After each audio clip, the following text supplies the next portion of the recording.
Hey, I'm Ben Silverio. And I'm Erin Cline. And I'm Ansel Burch, your host in post. And it's time to party. We're not doctors and we don't give medical advice. Please drink responsibly. It's time for another episode of Time to Party. On this episode... Nope, sorry. I pulled my thing up and then immediately pulled it down. That was a mistake. That's what she said? Wow. True. All right. Was that good, Ansel? I think that was fine. You're welcome, episode 4. Two. I meant this interchange for episode 4. Oh, yes. I enjoy the amount of finger guns that gets into these episodes. I can't help it. If only the audience could see Don't. them. We need to make a gif of you doing finger guns. I love it. It's perfect. If we ever do merchandise and make foam fingers, they have to be finger guns. Oh, absolutely. Finger guns, 100%. That's just logic. How will you know they're different? It'll say finger Yeah, guns. absolutely. Oh my god, I love it. Oh my gosh. All right. This is great. One of the reasons why I don't like Andy Samberg is a similar reason why I don't like Jimmy Fallon, is that they both crack during their own bits a lot. Mm-hmm. Yes. And I don't know, Yes. it's hard to get on board with them for me. Like, I think Andy that's a Samberg's big best reason. stuff is like the Lonely Island stuff where it's heavily Yeah. edited, and that's part of what makes it so good is that it's so heavily edited. Yep. Because otherwise he's just holding the whole thing up. I will say I don't think he's as bad as Jimmy Fallon. Jimmy Fallon is the fucking worst for that shit. He's so bad at it. Although I was rewatching the Chris Farley bit with the van down by the river, and David Spade and Christina Applegate just can't hold it together. But like, I feel I can forgive that. Could you have held it together? No, I don't not think at all. anybody could have. No.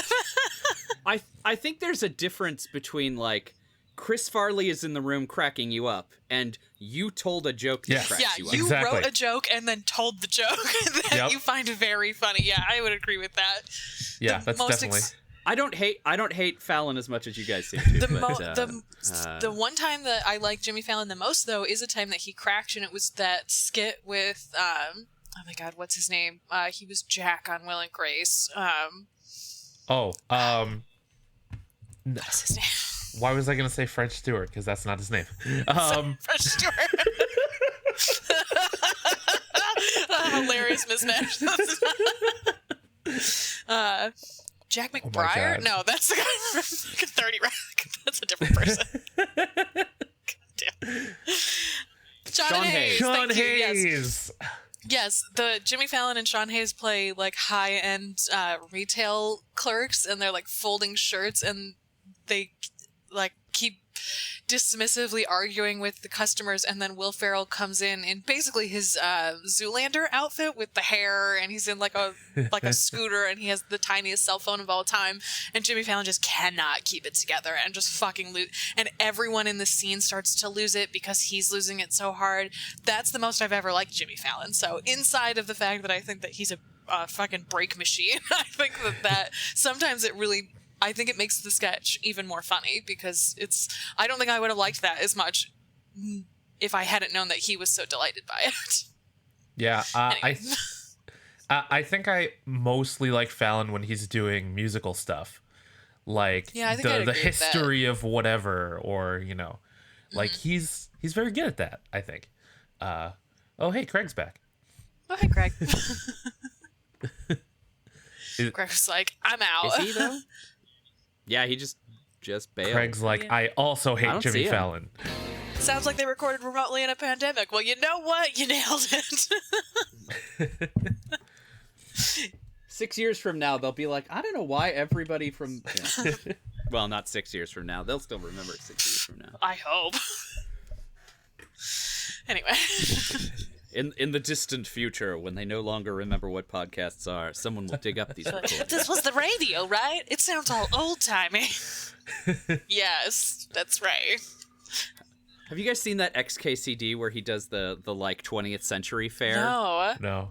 Oh my god, it's so good because it's done the way that we do Renaissance fairs, where it's like, well, anything from like the 1400s through the 1800s was all the same time period, right? And so you see people that are all dressed up in like widely different costumes, speaking in really strange, like there's one character that speaks only in Leet speak, and it's so good. I'll find it while you guys are talking. Anyway, so many good merch ideas, right? By the way, Redbubble does POD foam fingers. Oh jeez. Yeah. Is the finger gun shape an option? I didn't check the thumb positioning. I guess if you printed on both sides, you could like turn it upside down. It wouldn't really matter which direction the thumb faces. I love that though. Redbubble knows what's up. Oh man.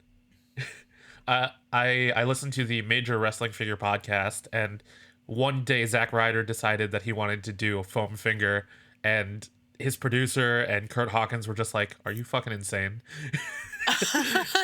And then he went and did it, and they sold out immediately. So yeah, that's the thing. It's like non-traditional merch is so popular because everyone has a million t-shirts. Like, yep. Coming up with other ideas, like that's why I love the idea of koozies. Like, oh yeah, people love that. They're easy to print too. We gave ours away like immediately with NYD. Yeah. Guess who didn't get one? No, just kidding. Do you not have one? I think I might have an extra one around here somewhere. I would have to find it, but yes. I had to move all my shit from one house to another, so I know it's around here somewhere. I haven't produced a whole lot of merch, but my favorite piece of merch that I put together, and I'm sad that no one is buying them, but headphone cases. Ooh, oh, interesting. Fun. I would not have thought to make that into merch. That's a cool idea.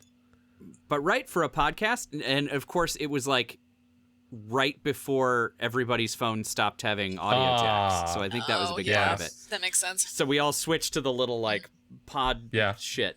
But yeah, the headphone cases were, I love them, and I have a shitload of them. So that's a cool idea. You know, some days I'm thankful that I'm not a graphic designer, because I would just be like making shirts all the fucking time for all my stupid ideas. Well, I guess that's a viable business model now because of POD.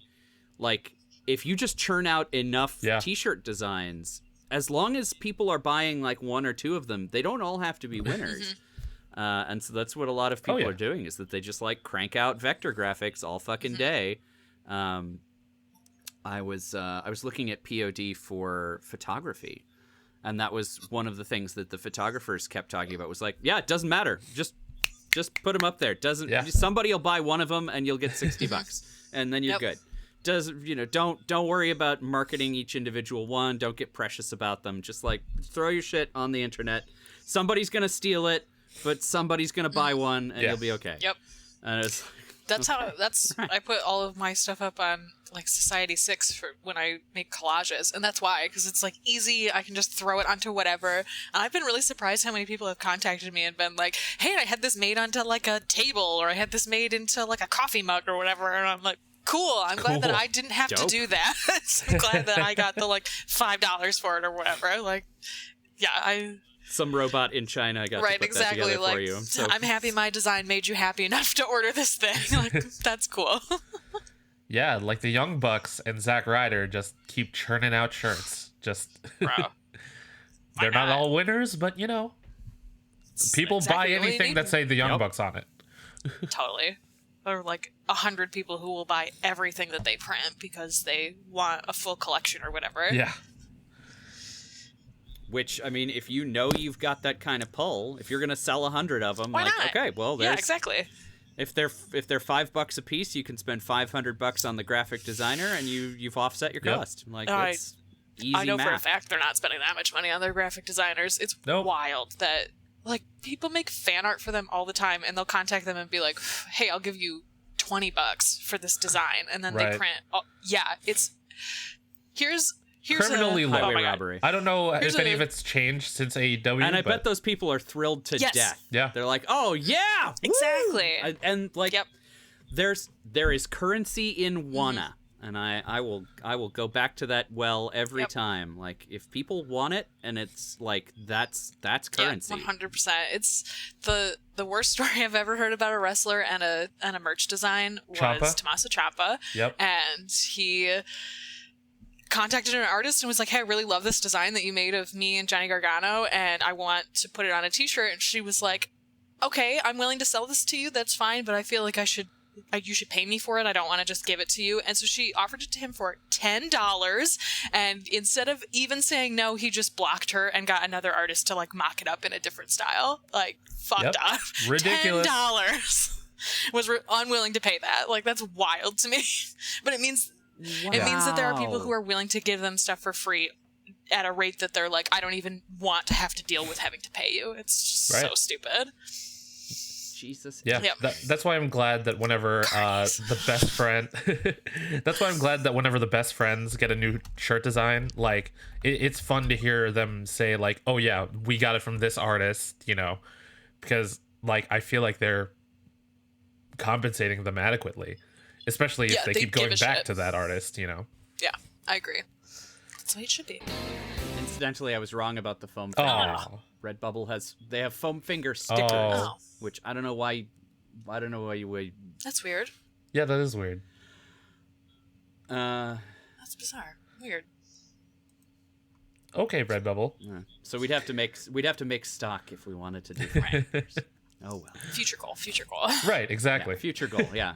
When that becomes relevant, now we know. That's a season 2 goal. That sounds like a problem for vaccinated. Yeah, right. Oh fuck! I'm just gonna start saying that now. That sounds like a problem for vaccinated me. Just shoot that on down the road. You're welcome, vaccinated Erin. You get a life, and you get to deal with this. Oh fuck! I love it. I'm proud of that one. I think big fan. Absolutely should. That was really good. I agreed to produce an audio drama for somebody, and they included me on the group chat for their cast, which is great. But it meant that like the first group chat came out, and they were like, "Okay, hey everybody, here's what the project is." Blah blah blah. Introduce people, and everyone followed up. It looks like with, "Oh well, no Thursday's no good for me. Or Friday is okay for." So it's just like, nah. Don't need to know any of that information, right? Like, yep. Just scroll right past it. Glad I was checked out while that was happening. That's whenever I'm in a group chat like that, and I'm like, I know that I'm only like with Plan 9, people sometimes do group chats, and I'm like, I don't need to know fucking any of this information. Like, I don't need to know about sound cues. None of this matters to me. Tell me if you're gonna throw a banana on the stage or fucking whatever. So as soon as people start talking about availability, I just hit mute for 24 hours. It's like, okay, I'll just check this tomorrow, and then I won't have to deal with this. Definitely understand that. It's a gift from past you to not have to deal with it. Yes, and if you need some even more reason to... sorry. That was a weird way to say it. I just lost. Let's take it back from the top. It's good. New train of thought. Time loop. We're doing it again. We're doing time loop. First reset.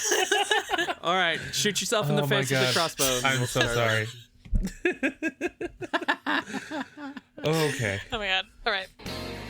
I want a movie that time travels into Greece and does that, like, you know, Star Trek. I don't know if you've seen this episode yet, Erin, but there's a great series of episodes where they time travel some characters back to the original series. I have not. And what? So I have not watched that episode, but we, for content for NYD, the Patreon, I watched the Tribbles episode with H. John Benjamin in it, and so as part of our discussion, Stella was telling me about that episode where they send those characters back and they're like checking the Tribbles down the thing.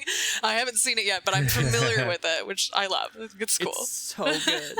But yeah, they like green screen the modern actors into the Trouble with Tribbles episode. I love that so much. Oh, I love it. Time so travel. Dumb. Whenever I mess up a name or a word like that, I always think of Dumb and Dumber when Lloyd is just like, "Oh, Samsonite. I was way off." Oh my god. Man. Oh jeez. Gotta watch that movie. It's been a long time. I wonder if it holds up. Parts of it do. I would bet not. I bet some of it is fucking horrific, but some of it is still like what I've seen in the last couple decades. Some of it holds up. Part of it is just that Jeff Daniels and Jim Carrey are very funny. They're really good physical comedians, and so like some of the physical comedy just is gonna hold up because physical comedy holds up. You mean the star of the next 4 years of SNL, that guy? God. On one hand, I think he's a great Biden. I think that some of the stuff that he does is very good. Like the over-exaggerated, like, finger gun stuff obviously works for me because I fucking love the finger guns. But also, like, does it have to be Jim Carrey? Does it have to, like, really? I understand Joe Biden's old and they need someone who's older than the typical cast member age, but also it feels like kind of shitty that they had to bring in 2 outside cast members in order to play the 2 people who will be on screen the most probably in the next 4 years. Is kind of sucks. If there's one thing about SNL, it's that they love fucking over their cast members.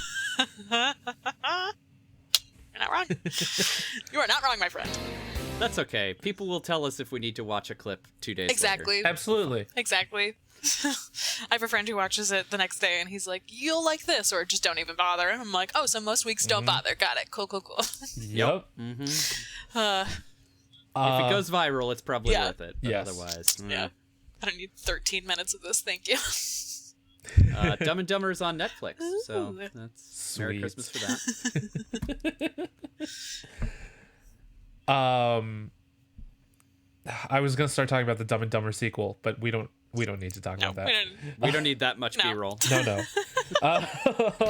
Michael just put this in a total tangent, but Michael just played Kentucky Route Zero for the first time, and a huge part of that game, I mean, it's not really a video game, it's more like an extended art piece, and one of the things in that is this like 40-minute segment where you are a character called the Barfly, and you like look around and you follow this play as it's happening inside of this bar.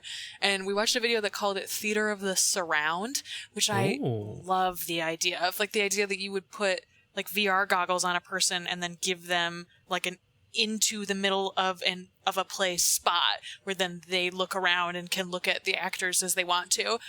I love that idea so much, and it made me miss theater so deeply in a way that I was just like not anticipating from a video game. It was really fun. Yeah. But it's like that idea of, oh yeah, there was a time where we could just like go out and go to weird theater or go look at a museum or go to a roadside. It's like, oh, that was so long ago. I know. Before the plague. Yes. It's time to. We have to go. The pun means it's time to go. That's the end of this episode. You can find us on the internet if you'd like to join in that conversation, hopefully with less puns. Whatever, you can bring us puns. I don't care. You can use the hashtag time2party. That's time, the number 2 party. And you can find us on the internet as well on internet. On the internet. You can find us on internet. You can find us on the internet, on Twitter and Instagram. I'm at bsilverio20. And I'm at NYDurgency on Instagram. I'm at Indecisionist on Twitter and at The Indecisionist on Instagram. A huge thanks to Marlon Longett of Marlon and the Shakes for our theme song and April Moralba for the podcast art. Yeah, so until next time, with more time travel shenanigans, be excellent to each other. And party on, dudes. Air guitar. Finger gun. Bye. Finger guns.